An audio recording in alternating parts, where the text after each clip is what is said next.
Hello friends, welcome to नव classes. कैसे हो आप सब? यहाँ पे आज की मेरा मेन टॉपिक है रिट्स। आपने ये वर्ड शायद कभी सुना भी नहीं होगा, लेकिन ये बहुत इंपॉर्टेंट है। क्यों इंपॉर्टेंट है? ये हमारे मौलिक अधिकारों से, फंडामेंटल राइट से जुड़ा हुआ है। ठीक है, हेलो ऑल। ओके, सो ये कहाँ आता है? इंडियन कॉन्स्टिट्यूशन, आपको पता होगा, हमारे भारत का संविधान, हमारे अधिकार मिले हुए हैं, है ना? तो वहां पर यहाँ पे हमारे पास एक अधिकार है, राइट टू कॉन्स्टिट्यूशनल रेमेडीज, यानी कि कॉन्स्टिट्यूशनल रेमेडीज लेने का हमारे पास हक है। अगर हमारे कोई मौलिक अधिकार कोई खराब कर रहा है, मतलब कि उनको वायलेट कर रहा है, जबरदस्ती हमें किसी ने बंदी बना रखा है, या हमें बोलने का हक नहीं है, या कोई भी हक नहीं कोई दे रहा, जो बेसिक नीड है हर किसी की, तो हम वहां पर कैसे अपील कर सकते हैं? ये सब रिट्स के कारण ही हो सकता है, अदरवाइज हम नहीं ले सकते थे। इसलिए ये इंपॉर्टेंट बन जाता है आपके एग्जाम पॉइंट ऑफ व्यू से। आज तक अगर इससे क्वेश्चन आया है तो एक आधा आया हुआ है, लेकिन जिस पोर्शन से कम क्वेश्चन आया है, अब आने के चांसेस वहीं से ज्यादा है। करेक्ट? और क्योंकि ये इंपॉर्टेंट है, हमारे फंडामेंटल राइट से रिलेटेड है, इसीलिए यहाँ पर मैं इसको डिस्कस कर रही हूँ कि आजकल इसके ऊपर बहुत चल रहा है। इसलिए क्योंकि जो करंट अफेयर से रिलेटेड थोड़ा बहुत होता है, कहीं ना कहीं से वहां से क्वेश्चन बन के आ जाता है। ठीक है, सो अब हम डिस्कस करते हैं रिट्स। रिट्स क्या चीज है? ये वर्ड ही समझ नहीं आ रहा। रिट्स फंडामेंटल राइट्स अगर हमारे पास है तो उसके लिए हम कैसे अप्लाई करेंगे? उसके लिए जो हमारे जुडिशियल है, जो भी हमारे जुडिशियल है, उनके पास पावर है कि वो रिट्स को इशू कर सके। रिट्स को इशू कौन करता है? जुडिशियल। जुडिशियल कौन है? एससी या एचसी, मतलब सुप्रीम कोर्ट या फिर हाई कोर्ट। ये कौन है? जुडिशियल्स है, ये इशू कर सकते हैं रिट्स को। क्लियर? ये चीज समझ में आ गई? अब हमें क्या करना है? हमारे कोई भी अधिकार नहीं मिल रहे हमें, तो हमें पता होना चाहिए हमें क्या करना चाहिए। हमें अपील करनी चाहिए, या तो हाई कोर्ट के पास या फिर सुप्रीम कोर्ट के पास। क्लियर? अब कौन कौन से अधिकारों को पाने के लिए हम किस किस के पास जाएंगे अपील करने, ये हम समझते हैं। ठीक है, सीधा का सीधा अगर आप सुप्रीम कोर्ट के पास जाना चाहते हो तो क्या जा सकते हो? बिल्कुल जा सकते हो, क्योंकि यहाँ पर आपका सवाल किससे है? मौलिक अधिकारों से, फंडामेंटल राइट से।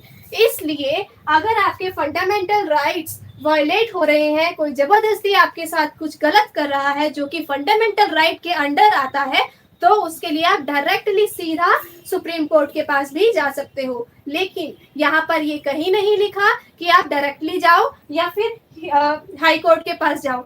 यहाँ इस बारे में नहीं लिखा। एक पर्सन अपनी समझ के अकॉर्डिंग, यस ये पेपर 1 के लिए है, ठीक है, इंडियन जो आपका हायर एजुकेशन के साथ पॉलिटी वाला पार्ट है ना, उसमें आएगा, ये पेपर 1 में आ सकता है आपके। ये क्योंकि फंडामेंटल राइट से है, और ये आर्टिकल्स जो आपको याद करने पड़ते हैं, आर्टिकल्स में से आर्टिकल नंबर 32 और 226 है। मैं भी डिस्कस करती हूँ। अगर एक पर्सन का legal right plus fundamental right violate हो रहा है तो वो कहाँ जाएगा? वो हाई कोर्ट के पास जाएगा। किस आर्टिकल के तहत? आर्टिकल नंबर 226 के अकॉर्डिंग वो हाई कोर्ट के पास जाएगा, अगर किसी का fundamental plus legal right violate हो रहा है तो। ठीक है, अगर सिर्फ और सिर्फ फंडामेंटल राइट वायलेट हो रहा है तो वो कहाँ जाएगा? वो सुप्रीम कोर्ट के पास जाएगा। किस आर्टिकल के तहत? Article number 32। ठीक है, इट्स ओके, अभी इतना लेट नहीं हुआ, अभी मैं स्टार्ट ही कर रही हूँ। ठीक है, सो आर्टिकल नंबर 32 के अंडर आप जाओगे सुप्रीम कोर्ट के पास। अगर आपका डायरेक्टली फंडामेंटल राइट वायलेट हो रहा है, आप डायरेक्टली यस जा सकते हो। बहुत अच्छा प्रावधान है ये। ठीक है, सो यहाँ पर सुप्रीम कोर्ट किस किस को सजा दे सकती है या किस किस के खिलाफ रिट्स इशू कर सकती है, ये क्वेश्चन आता है। ठीक है, तो सुप्रीम कोर्ट के पास अगर आप जाते हो तो ये किसके लिए लागू है? पूरे की पूरी इंडियन टेरिटरी के लिए लागू है। मतलब इंडिया के अंदर अंदर, इंडिया की जो टेरिटरी है उसके अंडर अंदर जो भी पर्सन आता है उसके लिए ये लागू है। ठीक है, एंड देन हाई कोर्ट का अगर आप जाते हो हाई कोर्ट के पास, तो क्या कर हो सकता है? किसके लिए लागू है वो? हाई कोर्ट, देखो कुछ रीजन होता है, हाई कोर्ट की कुछ टेरिटरी होती है, जिस टेरिटरी में हाई कोर्ट वर्क करती है सिर्फ उसी के अंदर अंदर आप हाई कोर्ट के पास जा सकते हो रिट्स के लिए, अपने अधिकारों के लिए, मौलिक अधिकारों के लिए। ठीक है, अब यहाँ पर हम समझते हैं, मैंने बता दिया आर्टिकल नंबर 226 इसका है हाई कोर्ट के पास जाने का, आर्टिकल नंबर 32 सुप्रीम कोर्ट के पास जाने का। ठीक है, लीगल राइट के लिए डायरेक्ट एससी पे, लीगल राइट के लिए सुप्रीम कोर्ट नहीं जाओगे, आप कहाँ जाओगे, हाई कोर्ट पे जाओगे, सुप्रीम कोर्ट पे नहीं जाओगे। सुप्रीम कोर्ट कब जाओगे, जब फंडामेंटल राइट वायलेट हो रहे हैं, मौलिक अधिकार है ना, राइट टू इक्वालिटी, सुनवाई का अधिकार और इन सब चीजों का अधिकार मैं समझाऊंगी अभी, ठीक है। सो सुप्रीम कोर्ट के पास अधिकार सिर्फ और सिर्फ किससे रिलेटेड है, मैं लिख ही देती हूँ, सिर्फ और सिर्फ फंडामेंटल से रिलेटेड है। यहाँ पर फंडामेंटल से रिलेटेड भी है और लीगल से रिलेटेड भी है, ये चीज याद रखना। यहाँ पे अगर आप एरिया की बात करोगे तो हाई कोर्ट का एरिया छोटा हो जाता है, सुप्रीम कोर्ट का एरिया ज्यादा हो जाता है। अगर आप पोर्शन की बात करोगे तो इसके पास सिर्फ फंडामेंटल, यहाँ पर fundamental plus legal, only legal तभी हाई कोर्ट। क्लियर, यहाँ पे मैंने डिफरेंस बता दिया। सो अब ये किसी भी पर्सन, ये पब्लिक पर्सन हो सकता है, गवर्नमेंट ऑफिशियल हो सकता है, प्राइवेट हो सकता है, इन सब के खिलाफ निकाले जा सकते हैं। लेकिन कुछ ये टाइप्स जो बताए हैं ना, इनके हिसाब से समझते हैं कैसे। अब टाइप नंबर 1 आ जाता है हर्बियस कॉर्पस। हर्बियस कॉर्पस क्या है, सिलेबस तो अभी अब देखो ना, अभी मैं डिस्कस कर रही हूँ जो वो पढ़ो, क्योंकि आज मैं पढ़ाने आई हूँ आपको। हर्बियस कॉर्पस क्या है, समझते समझते आ जाएगा आपको, क्योंकि मैं एग्जांपल के थ्रू समझा रही हूँ, ठीक है।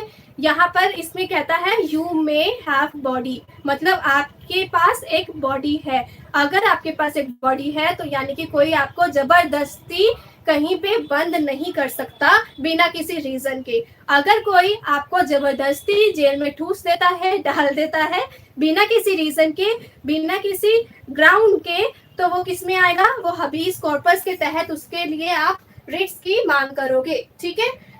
क्लियर, हबीस कॉर्पस जब आपको जबरदस्ती वो कहीं बंद कर देता है।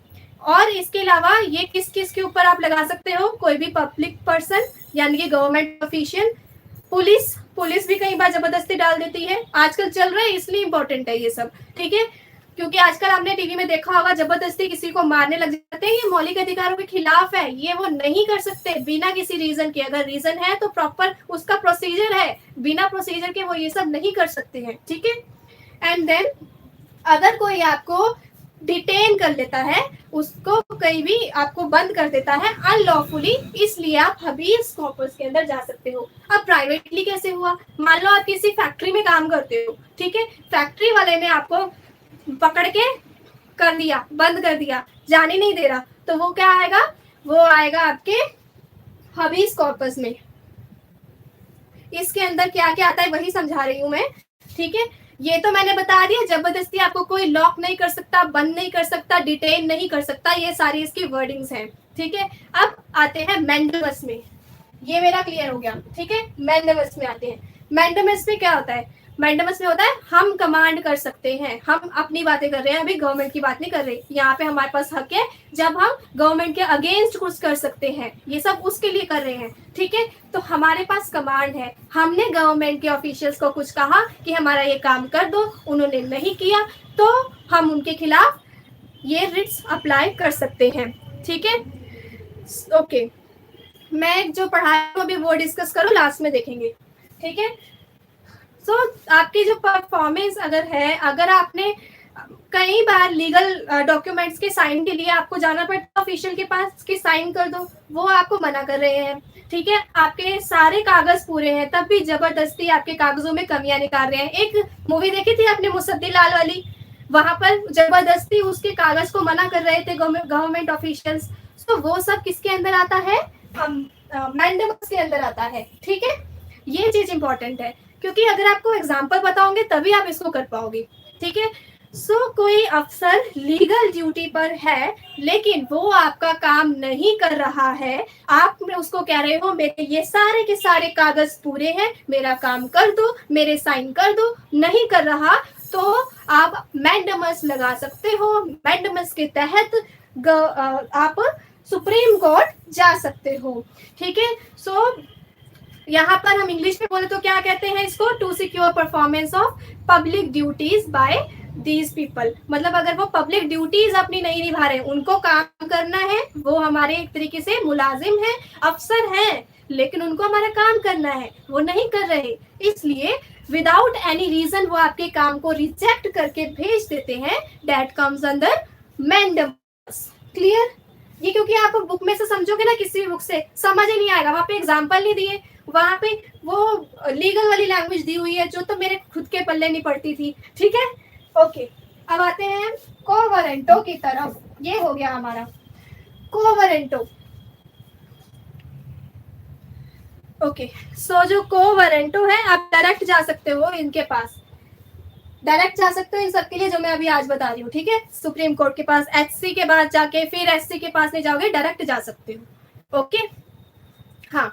अब यहाँ पे कोवरेंटो में क्या होता है कि एक पर्सन जबरदस्ती अपनी कुर्सी पर अड़ा हुआ है। एग्जाम्पल के लिए, एक मिनिस्टर रिटायर हो गया है, उसको या फिर किसी ने निकाल दिया है, वो जाने का नाम नहीं ले रहा, वो तो कह रहा है मैं तो मिनिस्टर हूँ, वो बार बार आकर अपना हक जताता है, तो वो क्या हुआ, आप कहाँ जाओगे उसके खिलाफ, आप जाओगे कोवरेंटो की तरफ। तुम्हारे खिलाफ वारंट निकाल दिया, क्यों निकाला, व्हाट इज योर अथॉरिटी, तुम्हारा हक क्या है यहाँ पर काम करने का, तो यानी कि हम उनसे क्या पूछेंगे, व्हाट इज योर अथॉरिटी। ठीक है, सो कोवरेंटो के तहत जो भी पर्सन पब्लिक ऑफिस पकड़ के जकड़ के बैठा है, उसका वहां पे कोई काम नहीं है। कई बार होता है कुछ पुलिस अफसर वर्दी उतर गई, मतलब कि वो उनकी छुट्टी कर दी गई, तब भी वो वहां पर बैठे हैं, तो इसका मतलब वो कोवरेंटो के खिलाफ है, इसलिए उनके खिलाफ आप कह सकते हो ये जबरदस्ती हमें तंग करने के लिए यहाँ पर बैठे हुए हैं, इनकी ट्रांसफर हो गई है, ये रिटायर हो गए हैं,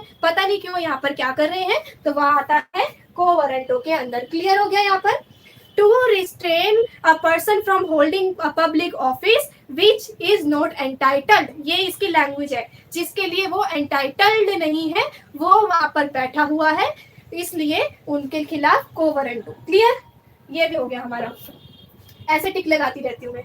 ठीक है, सबसे डिफिकल्ट अब आएगा, क्या आएगा, सेशुरारी और प्रोहिबिशन, लेकिन मेरे साथ साथ चलना, समझ में आ जाएगा। सेशुरारी और प्रोहिबिशन में डिफरेंस क्या है और सिमिलैरिटीज क्या है, ये किस किस के ऊपर लग सकता है, सेम है, सेशुरारी भी और प्रोहिबिशन भी, और ये किस किस ग्राउंड पे लगेगा, किस किस वजह से लगेगा, वो भी इन दोनों की सेम है। आसान कर दिया इतना। अब डिफरेंस क्या है, अलग क्या है, कि ये कब लगेगा, ये अलग है।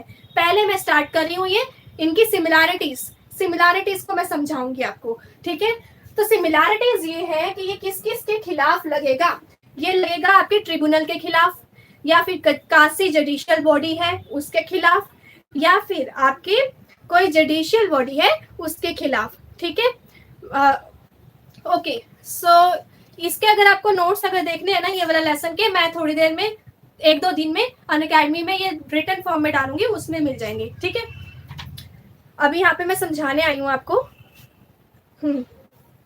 सो मैं कहा थी कि किस किस के खिलाफ आप लगा सकते हो और कब लगा सकते हो, ये दोनों के जो दोनों जुडिशियल कार्रवाइयों के खिलाफ ही लग सकते हैं, एडमिनिस्ट्रेटिव के खिलाफ नहीं लग सकते हैं। क्यों, क्योंकि अगर आपका ये है सेशुरारी और प्रोहिबिशन, ये सिर्फ और सिर्फ ये सारे के सारे किसके लिए है, जुडिशियल कार्रवाइयों के लिए। आप जुडिशियल के लिए तो सीधा जाओगे वहां पर, फंडामेंटल आपके राइट वायलेट कब होंगे, इसके लिए। तो यहाँ पर जुडिशियल कौन हो गया, कोई भी ट्रिब्यूनल है, कोई कासी जुडिशियल बॉडी है जो जजमेंट देती है, प्लस कोई आपके जुडिशियल कोर्ट है, कौन जजमेंट देता है, कोर्ट वाले जो जजमेंट देते हैं, तो इसलिए जुडिशियल कोर्ट है, इनके खिलाफ आप ये सब दे सकते हो क्योंकि ये आपके मौलिक अधिकार है। प्लस अब यहाँ पे मैंने अभी कहा कि एडमिनिस्ट्रेटिव के लिए नहीं लगता, लेकिन एक छोटा सा पॉइंट आता है हर एक चीज में। सो यहाँ पर यहाँ पर तो अगर आपको यहाँ पे ज्यादा समझ में आता है, यहाँ समझा रही हूँ ना मैं, समझो फिर।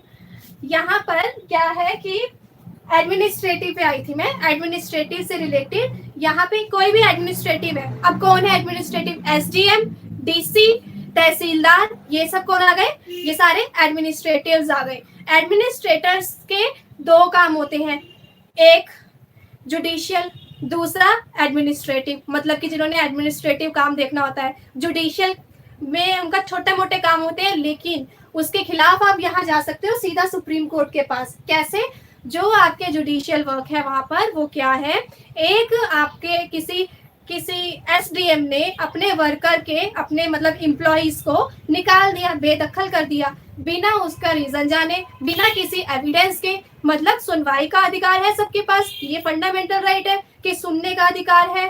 तो इसलिए अगर उसने बिना किसी एविडेंस के यानी कि सबूत के, किसी रीजन के बिना उसको बेदखल कर दिया अपनी उसकी जॉब से, तो इसलिए यहाँ से आप कहाँ जाओगे, फिर यहाँ पे सशुरारी या प्रोहिबिशन के लिए जाओगे। ठीक है, ये चीज क्लियर हो गई। अब ये क्यों, क्योंकि ये जुडिशियल में आया, उसने अपनी तरफ से पैगाम सुना दिया बिना किसी रीजन के, तो ये जुडिशियल काम है। ठीक है, सो एडमिनिस्ट्रेटिव काम अलग है। सो एडमिनिस्ट्रेटिव काम में क्या होता है, जो उसके लीगल राइट होते हैं ना, वो वायलेट नहीं होते, तो इसलिए वो अलग चीज है। ठीक है, एंड देन अगर मान लो यहाँ पर कौन कौन से ग्राउंड्स आ सकते हैं, मैं अब ग्राउंड्स की बात कर रही हूँ। ग्राउंड्स ये है कि कोई अपनी पावर का, उसके पास इतनी पावर है, वो इतनी पावर पहाड़ पे चढ़ गया है, वो जबरदस्ती अपना सारे हक जताए जा रहा है, तो वो क्या हो गई आपकी, वो यहाँ पर सेशुरारी या यहाँ पे प्रोहिबिशन में उसके खिलाफ जाओगे आप। ठीक है, तो सेशुरारी और प्रोहिबिशन में कहाँ जाओगे, वो अपनी पावर्स का ज्यादा यूज कर रहा है तब। एंड देन अगर इलीगैलिटी है, मतलब कि ग्रॉस इनजस्टिस कर दिया उसने लोगों के हकों के साथ, मतलब कहते हैं ना हक मार लिया, सो इनजस्टिस कर दिया, ग्रॉस इनजस्टिस, इलीगैलिटी कर दी, तो वहां पर आप किसके पास जाओगे, फिर सेशुरारी प्रोहिबिशन के अंदर जाओगे, सुप्रीम कोर्ट के पास। ठीक है, अब किसी ने बड़ा ब्लंडर कर दिया, मतलब किसने किया, किसी कोर्ट ने कोई डिसीजन सुनाया, उसने ढंग से उसकी जांच पड़ताल नहीं की कि इसके पीछे क्या है और क्या नहीं है, अपना डिसीजन सुना दिया, लेकिन वो गलत था, उसमें कोर्ट से, जज से गलती हो गई, उसको क्या बोलते हैं, एरर हो गया, बड़ा ग्रॉस एरर हो गया, तो वहां पे इसका मतलब क्या हो गया, ग्रॉस ब्लंडर हो गया, तो उसके खिलाफ भी आप जा सकते हो इन दोनों के अंदर। ठीक है, एक और चीज थी इसमें, हाँ, एविडेंस के खिलाफ, अगर किसी ने एविडेंस सबूत नहीं देखे, मतलब कई बार होता है केस आया बिना सबूत देखे, जल्दी से रफा दफा करने के लिए उसकी सुनवाई कर दी, तो इसका मतलब वहां पे उसने सबूत देखना, या अगर मैं किसी कोई जाता है उसके खिलाफ कोई केस दर्ज हुआ है, तो उसके खिलाफ सबूत तो देखने पड़ेंगे। अगर आप सबूत नहीं देख रहे किसी की सुन ही नहीं रहे, तो इसलिए यहाँ पर आपका गलत हो जाता है, तो इसलिए आप सेशुरारी और प्रोहिबिशन के तहत जा सकते हो। अब 2 पॉइंट रह गए यहाँ पे, फिर कंप्लीट कर रही हूँ मैं। ठीक है, इंटर रिलेटेड है, लेकिन अब इसमें अलग क्या है वो मैं बता रही हूँ, बिल्कुल ध्यान से सुनना, यहाँ गड़बड़ होती है। यहाँ क्या होती है, सेशुरारी के तहत आप कब जाओगे, सेशुरारी के तहत तब जाओगे जब प्रोसीडिंग खत्म हो गई, किसी ने गलत डिसीजन सुना दिया, ठीक है, किसी ने एविडेंस नहीं देखा, डिसीजन सुना दिया, मतलब खत्म हो गई सारी प्रोसीडिंग, बाद में कोई सोता हुआ जाग रहा है, तो वो जाएगा सेशुरारी के अंदर। क्लियर। अब कोई प्रोसीडिंग चल रही है, वो बीच में आ गया है, मतलब कि बीच में ही हम चले गए कि भाई आप ये काम गलत कर रहे हो, कोई काम कर रहा है गलत, उसके पास बीच में जाके इंटरप्ट कर रहे हो कि ये काम गलत कर रहे हो, तो आप जाओगे प्रोहिबिशन के तहत। ठीक है, कि अगर कोई अपनी पावर का गलत इस्तेमाल कर रहा है, कर चुका नहीं है, कर रहा है, मतलब कंटिन्यूएशन में है, ड्यूरिंग द प्रोसीडिंग है, तो ड्यूरिंग द प्रोसीडिंग अपना हक मांगने जाओगे तो कहाँ जाओगे, प्रोहिबिशन के अंदर। किसके अंदर, ड्यूरिंग द प्रोसीडिंग, इसमें जाओगे। क्लियर, ये चीज डिफरेंस थी यहाँ पर। जब सब कुछ कंप्लीट हो गया तो आप जाओगे सेशुरारी में, जब कोई चीज चल रही है तो आप जाओगे प्रोहिबिशन के अंदर। अब और कोई प्रॉब्लम है तो प्लीज पूछिए, अदरवाइज मेरा लेसन कंप्लीट हो गया है। सो ग्राउंड्स यहाँ पे सेम होते हैं, ड्यूरिंग द प्रोसीडिंग इधर जाओगे प्रोहिबिशन में, और सब कुछ खत्म हो गया, सोते सोते जाग रहे हो तो जाओगे सेशुरारी में। Thank you so much friends, अगर कोई क्वेरी है तो आप पूछो, क्योंकि बीच में मैं नहीं चाह रही थी कि आप इंटरप्ट करो। ठीक है, ओके। इंटरनेशनल ट्रेड, अच्छा अनरिलेटेड टॉपिक, लेकिन कोई बात नहीं, पढ़ लिया है मैंने, जब टाइम मिलेगा तो कोशिश करूंगी। ठीक है, पेपर में कैसे क्वेश्चन आएंगे, पेपर में नॉर्मली क्वेश्चन आएंगे। ठीक है, इससे रिलेटेड कैसे क्वेश्चन आ सकता है, आपने देखा है आपके सारे एग्जाम्स में क्वेश्चन आता है, मैच करो आर्टिकल नंबर ये, आर्टिकल नंबर वो, तो आर्टिकल नंबर 32 उसने पूछा तो किससे रिलेटेड है, रेमेडीज से रिलेटेड है, किससे, कॉन्स्टिट्यूशनल रेमेडीज से रिलेटेड है। ठीक है, रिट्स से रिलेटेड भी मैंने बता दिया कि अगर ऐसा कुछ पूछा, वो क्या पूछ सकते हैं, इसके टाइप्स, इसके टाइप्स में एक आधा एक्स्ट्रा जोड़ देंगे, जो गलत होगा वो आप पहचान जाओगे, क्योंकि अब मैंने आपको सारे के सारे समझा दिए। क्लियर। अब ये पूछ लेंगे आर्टिकल नंबर 226 क्या होता है, किसके पास जाते हैं, ये पूछ सकते हैं। आर्टिकल नंबर 32 में किसके पास जाते हैं, 226 में किसके पास जाते हैं, तो आप बता दोगे 226 हाई कोर्ट, 32 SC। ठीक है, चलो ठीक है। Ma'am please tell me how much time will take complete paper 1 syllabus. Paper 1 syllabus आपका कंप्लीट हो जाएगा, रोज के 2 घंटे भी कम से कम पढ़ लो, 1 घंटा भी कम से कम पढ़ लो। लेकिन यहाँ पे डिफरेंस पता है क्या आता है, क्वालिटी टाइम। आप 1 घंटा पढ़ रहे हो लेकिन ध्यान नहीं है तो बिल्कुल बेकार है। कोई पर्सन 10 घंटे में अगर पढ़ रहा है और कोई पर्सन 1 घंटा लग के क्वालिटी टाइम दे रहा है, तो वहां पर डिफरेंस आता है। तो क्वालिटी टाइम देना है आपने, चाहे 1 घंटा दो चाहे 2 घंटे दो। 10 घंटे पढ़ने का भी कोई फायदा नहीं है लेकिन जब आपका ध्यान वहां पर नहीं है तो। ठीक है, क्वालिटी टाइम यहाँ पे ज्यादा जरूरी है। Okay friends, thank you so much, all the best. आज वीडियो ज़्यादा लंबा हो रहा है इसलिए I am going right now. Next मैं कल देखती हूँ, अगर डिस्कशन ही करनी है तो फिर मैं कल आ जाऊंगी। ठीक है, नेट जेएरएफ के लिए नव क्लासेस यूट्यूब चैनल पे भी मैंने आपकी लाइव वाले टैब पे आना, आपकी डेली की जेएरएफ ऊर्जा मैराथन ली है हर एक यूनिट की। ठीक है, और पेपर 2 कॉमर्स की भी मैं यहाँ पे मैराथन ले रही हूँ। नव क्लासेस पे जो कोर्सेज मिल रहे हैं जिसके अंदर मैं आपको कंप्लीट कंसेप्ट्स बताती हूँ, उसके साथ प्रीवियस से क्वेश्चन भी बताती हूँ, पढ़ाती हूँ, एक्सपेक्टेड क्वेश्चन भी कराती हूँ। ठीक है, एंड ऑल्सो आपका टेस्ट सीरीज भी आपको मिल जाती है। तो आपका शुरू से लेकर एंड तक पहले कंप्लीट कोर्स चलता है और उसके बाद क्रैश कोर्स चलता है, उसके बाद आपका रिवीजन चलता रहता है। ठीक है, और इस पूरे के साथ रात को 9 PM वाली क्लास में आपका MCQs प्रैक्टिस मैं करवाती हूँ। ठीक है, तो इस फुल फ्लेज कोर्स के लिए आप देख सकते हो नव क्लासेस पे चल रहा है 20% डिस्काउंट विद नव 20 कोड। पेपर 1 योद्धा बैच अगर आप लेते हो कंप्लीट, तो अगर आप जून के लिए ले रहे हो तो 6 मंथ प्लस 1 मंथ, हर एक में 1 मंथ फ्री भी मिल रहा है। 3 ईयर का, 2 ईयर का, 1 ईयर, 3 ईयर एंड 2 ईयर, इन सब में 1 मंथ फ्री मिल रहा है। उसके ओरिजिनल प्राइजेस ये है, न्यू प्राइजेस ये है। और अगर आप इसको कंपेयर करोगे तो पर मंथ आपको अप्रॉक्सीमेटली 6 मंथ का पड़ेगा इतने का। ठीक है, 744 का। अगर 1 ईयर का एक साथ ले लेते हैं तो आपको 555 का पड़ेगा, एंड 2 ईयर का लेने पे 448 का। ठीक है, जितना ज़्यादा लेते हैं उतना पर मंथ आपको सस्ता मिलता है। तो this is the complete price. If any query आप इस नंबर पे कांटेक्ट करके भी पूछ सकते हो। ठीक है, कि कैसे पेमेंट करना है and all. So UGC NET JRF paper 1 plus paper 2 commerce and management के लिए आपका सबसे बड़ा फ़ायदा हो जाता है यहाँ पे 2 ईयर्स वाले में, क्योंकि पेपर 1 के प्राइस में आपको एक तरीके से पेपर 1 प्लस पेपर 2 कॉमर्स दोनों मिल जाते हैं। यहाँ पर देख रहे हो पर मंथ, ये पर मंथ की सारी गेम है। जैसे अगर आप 7 मंथ का लेते हो तो पर मंथ आपको इतना का बढ़ता है। 13 मंथ का लेने पे after discount you are getting on for this much. ठीक है, 11,210 में 1 ईयर का, एंड 2 ईयर का जस्ट थोड़ा सा अमाउंट और डाल के आपका 14,410 में पड़ जाता है। तो आपको कॉमर्स या मैनेजमेंट या पेपर 1 के लिए सारी की सारी यूनिट्स मैं खुद करवाऊंगी। ठीक है, और कहीं भागने की ज़रूरत नहीं है, and that is the best benefit that you are getting. अब आ जाते हैं हम रिसर्च मेंटरशिप कोर्स पे। अगर आपको लगता है कि आपकी तैयारी बहुत अच्छी है और आप UGC नेट जेएरएफ इसी जनवरी एग्ज़ाम में निकालने वाले हो, राइट, तो आपको क्या करना पड़ेगा, आपको नेक्स्ट तैयारी करनी पड़ेगी PhD की। तो PhD के एंट्रेंस के लिए रिसर्च प्रपोजल के कोर्सेज और PhD के लिए रिसर्च प्रपोजल, प्लस आगे जाके आपको पेपर तो लिखने ही लिखने हैं, तभी आपके आगे क्या होगी, परमानेंट प्रोफेसर आप बनोगे, राइट। क्योंकि अगर आप कहोगे ना कि नहीं मुझे नहीं करना है ये सब, तो फिर परमानेंट नहीं बन पाओगे। बिकॉज इन एनी केस सभी यूनिवर्सिटी में API स्कोर के अंदर रिसर्च आर्टिकल्स लिखने का वैल्यू है।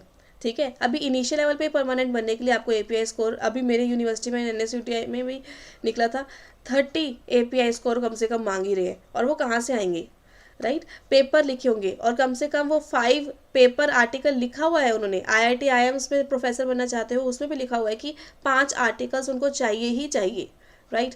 तो इसलिए PhD के सफ़र प्लस आपका असिस्टेंट प्रोफेसर बनने का सफ़र, अगर आपको अभी PhD नहीं भी करनी है, असिस्टेंट प्रोफेसर बनना, परमानेंट होना है, यू नीड रिसर्च आर्टिकल्स। नए बैच में मैंने आपको बता दिया क्या क्या मिलने वाला है, कंप्लीट ऑल यूनिट्स के concepts, PYQs, expected question with annotation, in app PDFs, test series. ठीक है, आपका कॉन्फिडेंस ढेर सारा, जिसकी वजह से आप एग्जाम में अच्छा परफॉर्म कर सकते हो।